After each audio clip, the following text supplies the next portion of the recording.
ধামরাইয়ে বৈষম্য বিরোধী ছাত্র আন্দোলনের সদ্য ঘোষিত কমিটি থেকে মুখ্য সংগঠক ও যুগ্ম সদস্য সচিব সহ অন্তত অর্ধশতাধিক পদত্যাগ করেছেন। কমিটিতে ছাত্রলীগের নেতাকর্মীদের পুনর্বাসন করা হয়েছে অভিযোগ তুলে কমিটি অবাঞ্ছিত ঘোষণা করে পদত্যাগ করেন তারা।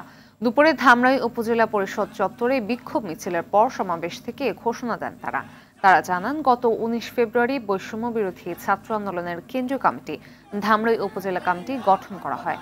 কমিটিতে উজ্জ্বল হোসেন নামে যাকে আহ্বায়ক করা হয়েছে তিনি ছাত্রলীগের সঙ্গে জড়িত, তার পরিবার আওয়ামী লীগের সাথে জড়িত। এছাড়াও বহু বিতর্কিতকে এই কমিটিতে পদ দেওয়া হয়েছে, তাই কমিটি অবিলম্বে বাতিল ও পুনর্গঠনের দাবি জানানো হয়।